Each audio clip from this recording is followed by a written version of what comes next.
In this episode, we cover a lot of visualizations and hypothetical thought experiments that could or could not make you feel a certain way. So one, if you have aphantasia, it's okay to not literally visualize these things. We'll eventually make a podcast episode about that. But see, sense, hear, feel, taste, know any of these exercises, and you should still be able to get the benefits from them. Although these things might not actually do anything, this is an amalgamation of tips and tricks and techniques that I've seen from a variety of sources, all of which say that this is how you get good at managing your own energy and being psychic. So of course, we're going to approach it like it is real to see what would happen. And we have been doing these things for a few years now, and they always make me feel better. So whether that is actual energy work or it is just a placebo effect, I think that it's interesting that the mind is so powerful that you could actually feel better and more secure in yourself from a simple thought experiment. So I invite you to try it, skeptic or not.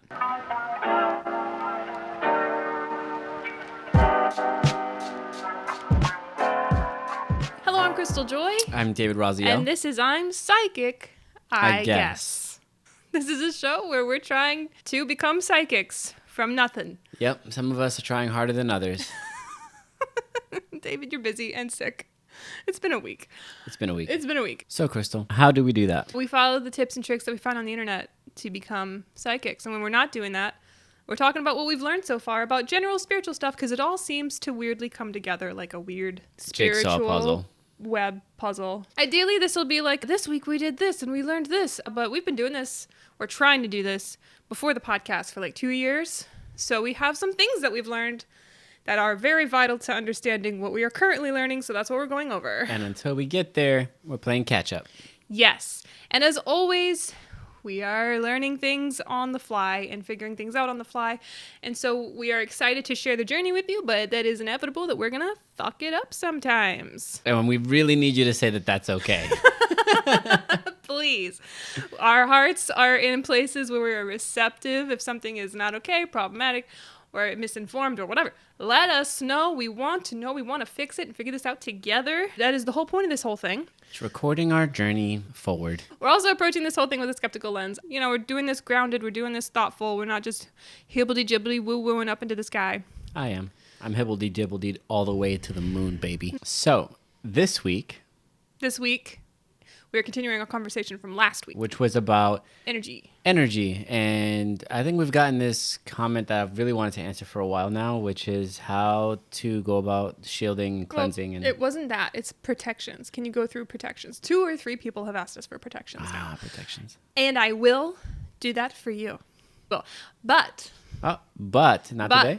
Not today. We're going through the preliminaries of that, which is what you just talked about. So you get the preliminaries first, and then you get that one, which will probably be, if we finish the preliminaries, this episode, next episode. Depends on how much we blabber, because we kind of got to get through the basics of this. This is kind of fundamentally important for if you want to be psychic, if you're a spiritualist, if you want to manifest things, if you're a witch or a magician or into that kind of stuff. Like, this is kind of mandatory unilaterally for spiritual stuff. You're a demon. Hi, Christians. Takes a sip. Yeah, that's inevitable, but that's okay. This is for guys, gals, non-binary pals, demons, angels, and everything in between. Fae, cryptids alike. The fae, they. The fae, the they. That gave me... The all-around K. That's great. The fae, the they, and the all-around gay. This is all for you, baby. That's copywritten. You can't take that shit. That's copywritten. You cannot take that shit. So, last episode we talked about what is energy, why does it matter, how does it engage and interact and all that stuff. And how does it do with psychic ability? What does it have to do? What's that got to do? Got to do with it? We're going to be talking about why is your personal management of your energy important, how to do it, and tips for daily maintenance. And also updates on, we always do a quick check-in. Oh, with how we're doing psychically? And I have interesting stories this time. We might not get through that all this episode. We'll continue it next episode. And also maybe depending, the order is this protections. It's coming. But I do really want to share what happened with me this week. Yeah, it's pretty cool. So before we get into all that, I want to share, I sat in on my first psychic development class. So if you are on psychic TikTok, you probably know of Megan Elisa. She's an evidential medium on TikTok. She and a few other people have this psychic mediumship development school online called Oak Bridge Institute. And I've been peeping it for a while. How much is it? I think their one-time psychic development class was like $35. which is still a fair amount. We don't have the money to invest in teachers or classes, but I wanted to do it. My therapist said to, and I did. It was amazing. I was really nervous, but I went in and there was just like 3 old ladies and that's it. How many people were there in total? 4. 4, me, including you. Yeah, me, the instructor, and 2 ladies. They were very nice. They did a few exercises, which I'm super excited to share. And I learned a bunch of really helpful, like, navigating your own brain and how to, like, tune into energy and how to, like, actually get into a place on purpose where you're trying to connect to energy. Super fascinating. Maybe we'll talk about it when that time comes. But the primary thing, the cool thing that I want to take away from it was that they are like, we're going to do development. Asked me a bunch of questions to gauge where I was at. She's like, okay, I got you. I'm going to help you. You're going to do your own thing. I was scared. Absolutely terrified. She had me slow my mind, focus. She guided me through it. And then I managed to connect to somebody. And when I tell you it was the hardest and scariest thing I ever did, but I accurately like described the other one's grandfather, their relationship in my mind's ear. Clairaudiently, he said, can I please talk to name? We're going to call her Sarah. Oh, it was not her name, but I'm trying to keep privacy. Can I please, I would like to talk to Sarah. And so he goes, oh, Sarah, this is for you. And the instructor was like, okay. That was, at the end, she was like, that was very confident of you. If this is your first time doing that. And I was like, well, you said don't deny anything. And that's what he said. But it ended up being for Sarah. And I described what he looked like. I described the relationship, the job that he had, the type of ring that he wore, and then left a message about something that she'd been dealing with. And it seemed really vague. It was, I can share the message because it's super vague. It'll be okay. And in my mind, I was like, that's so vague. I don't want to share that. That's like, I made that shit up. It will be okay. And I was like, okay, well, the instructor was like, say it anyway. What is it? I was like, it'll be okay. And then she was like, that resonates. And that is the exact same message that I got from him from 1 or 2 other people on other class days specifically. So it is evidential. And I was like, oh, so I did it. And that was really exciting. And that was really cool. And I would love to do that every week. They're like, hope you see you next week. I'm like, cries and broke. How did you know the difference between what was your energy versus what was something else's? Well, 1, I said everything that came to my mind, but 2, when I started getting really worried about it, I like focused back on something else that the washing machine was going. So I'd focus on the coo, and then like just kind of let whatever come up. You focus on an outside source? Just the being present, mindful. So my breath or something that is mindful. That grounded you to the present moment. Yeah, that is what they said. Yes. That's interesting. They said that to the other people too. Well, it's not something that I've really done while trying to get something. I mean, I've tried to connect to an energy of some sort, sure. But I've also been thinking while doing it, not trying to be present per se. So I'll give that a try. They call it sitting in the power, which is just quiet your mind and be present. That's it. Don't try to get messages. Don't try to get anybody to come through. And then when you're ready to try to do that again, your body remembers how to slow from beta brainwaves. Sitting in the power sounds really cool. Sounds way better than just sitting in silence.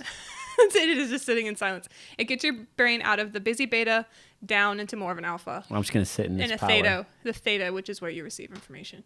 Absorbing this power. It was very cool. Yeah, it sounds cool. That was what happened with me this week. Maybe I'll join you one day. I would love for you to join me. I think it'd be super fun. That's a really great segue into why managing your own energy is important.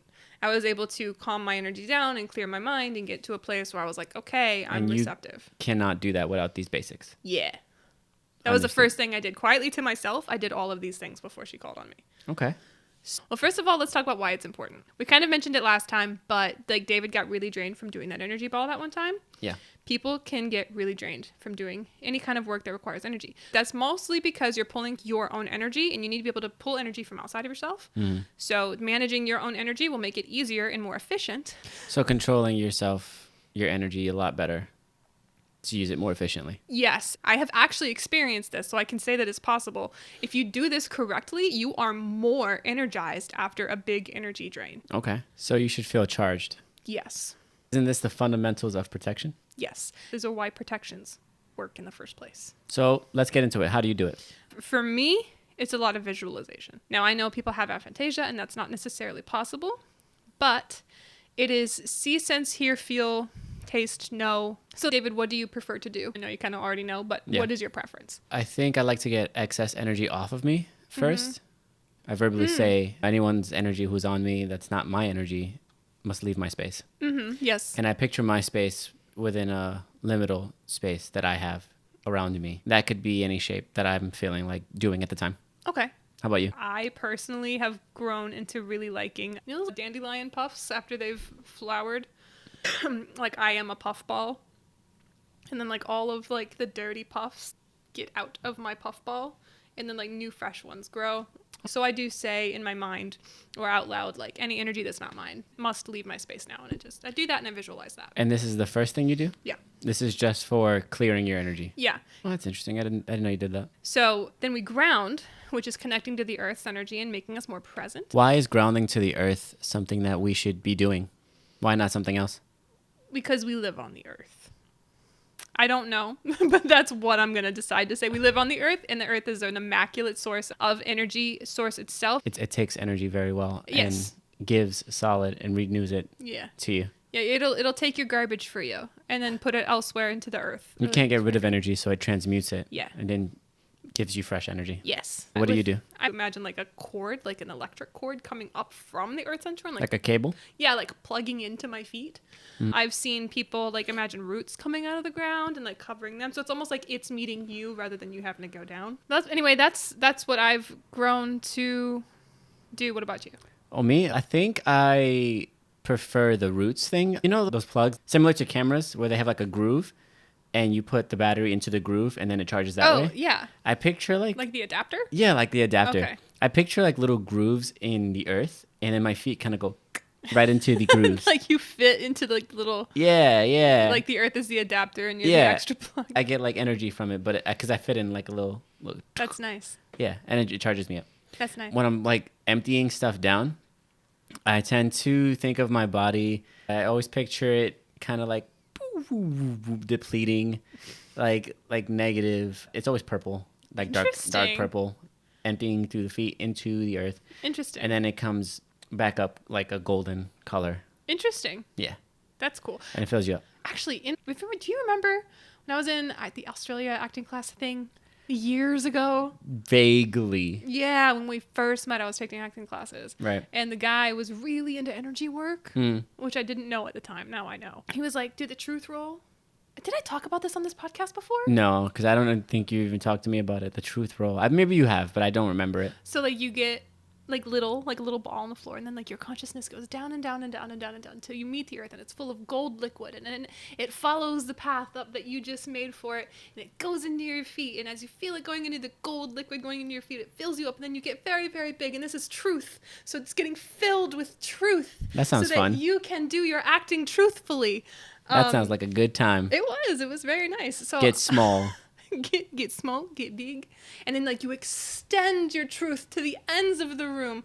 Looking back now, I'm like, oh shit, that man did energy work, and I had no idea. So when I was introduced to this, I was like, oh yeah, the truth roll stuff. The truth roll. Yeah, no, we remember that. That's great. What's next, David? What is next? So shielding. You know what?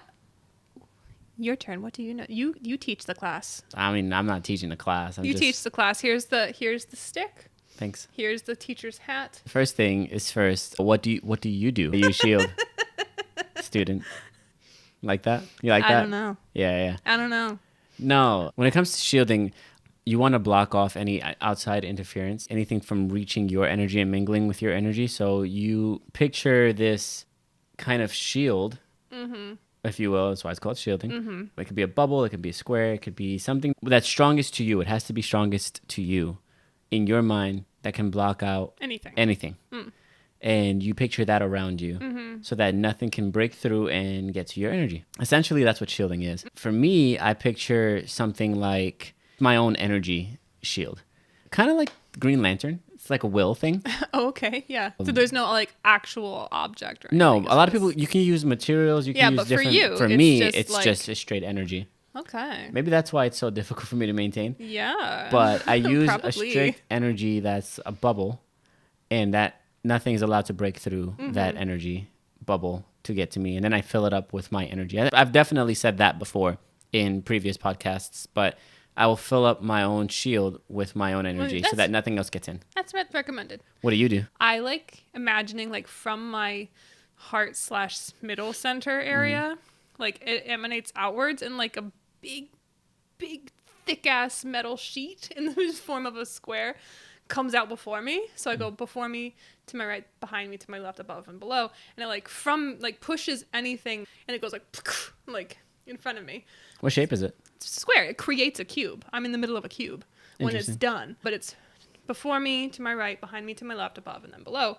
And then it like all the little side walls connect to each other, create a cube. And then I fill it up with my energy. But that was like through my own journey of shielding. What's the material? It's metal.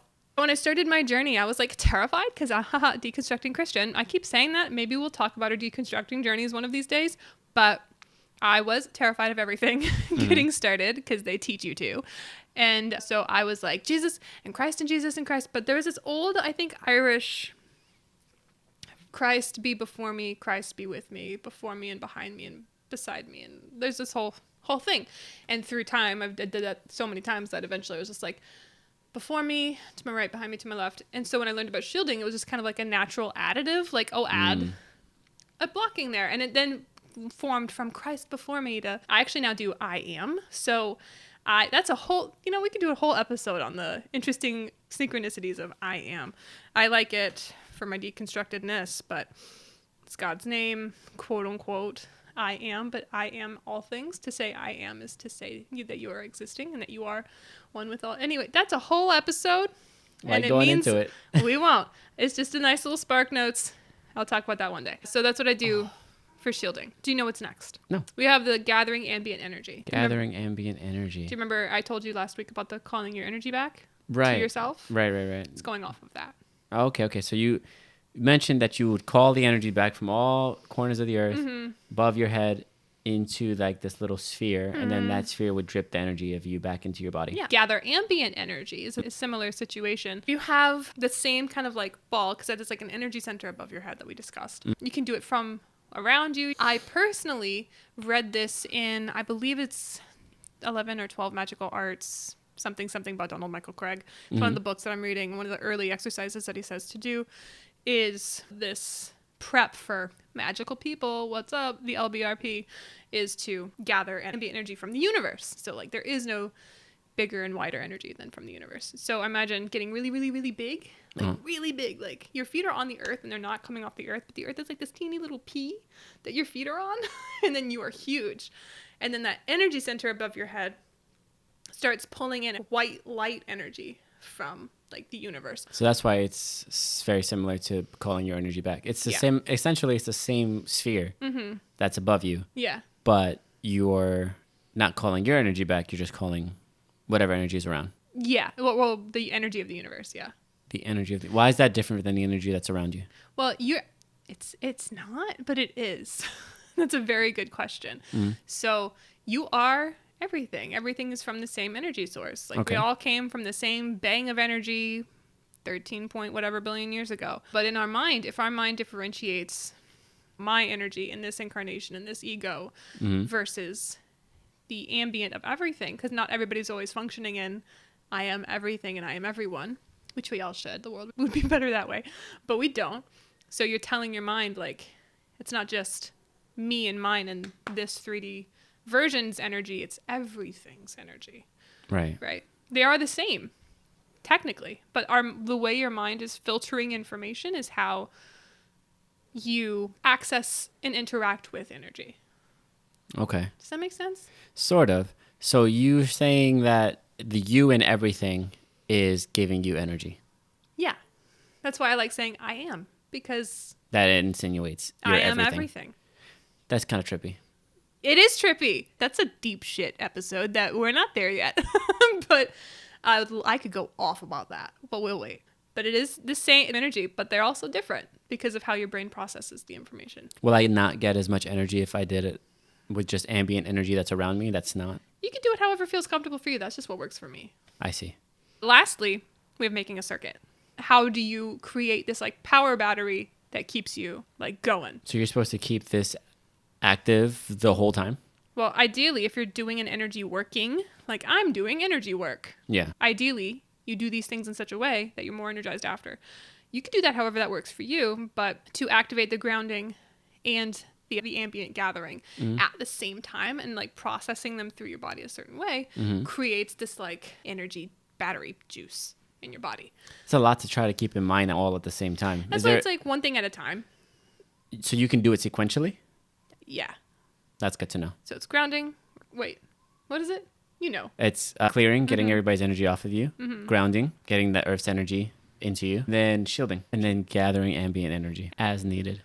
So you could just gather ambient energy, but I want to think about that all the time because I want to think about whatever the task at hand is. And me personally, I'm not at the place where I could just be like, gather ambient energy for a fucking hour. Like, I don't want to have to do that and then work. Right. I want to initiate and then have it self-initiating.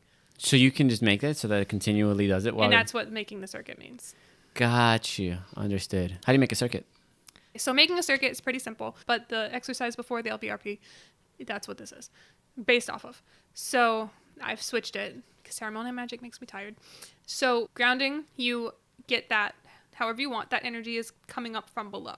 Imagine it coming up through your legs and then, or know that it's coming up through your legs and then almost making a swirl in your torso, just hanging out in the torso area by itself. Okay. And then you have your ambient from the above and you channel it inwards. I imagine that ball above the head, like sending an energy beam down into the crown of my head and then also gathering in this torso area.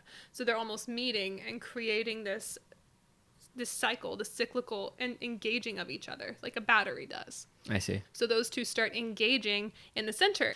And in the center is where your heart center is and your solar plexus is. And in the middle of those two things, there's something I've been told is a resonance point. They're like gathering there and it starts to light it up like a car engine. And you really focus on getting that energy. So once you have this like energy circuit, just like this power, right? You've done this with me before, no? Do you remember?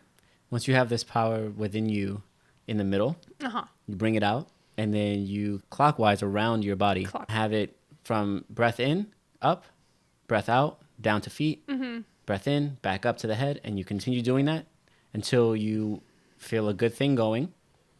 Then you switch the direction from top of your head, breathe out, down to your feet, but in front of you this time. And so I want to clarify for those who might be never done this before. What is it up to the head? Your energy ball that you have within you, you're bringing it outside of your body to the top of your head, and you are then cycling it basically clockwise around your body. And then after you have that clockwise going and you feel the energy, you feel almost like a whirlpool, kind of like a whirlpool going around you, then you shift it to the front of you, making that 3D. You're making like a sphere? Making like a sphere. Okay. Basically a bubble around you. Of energy around Of energy. And it's going from front to back. Then what do you do after that? And then you place it on where you're going to be doing this work. So if you're doing a healing with your hands, you will place that resonation within your hands. I almost always just default to my hands because that's almost always what I'm doing. What if you're trying to see something? Ooh, that's fair. You could definitely try to channel that. Yeah. I haven't tried that. But you before, could. But you could. Yeah. So wherever you're putting that work towards is where the energy then resides in. And then we have this like residual circuit of energy. Question is though, do you keep that cycle going in your mind the whole time? Or is it just like done after it's... No, the importance of that clockwise this way and then you create this little like sphere that you described it as. I do that so that I know that I'm almost creating like a whirlpool of energy that's like constantly like kinetic energy that's just going. Can maintain without without having to think about it. Yeah. Good to know. That's why I do it. Yes, it's like it's to control the energy and to get into tune with controlling it, but it's also to create this like spiral whirlpool that's just kind of like self-maintaining. That makes sense. Both ways. I think that's all the time we have for this episode. So we're going to have to skip the intuition test because this episode's going to be way too long. So we'll do an intuition test next week. We upload weekly on all podcast platforms. And you can find updates and daily videos that we do about the podcast anywhere on any of the social medias at I'm Psychic, I guess. And you can follow our personal socials on the Doodles. That's at the DOOTLEZ. At the DOOTLEZ. And that's just us being dudes. Being dudes. We'll see you guys next time. Okay. Okay, bye. Bye.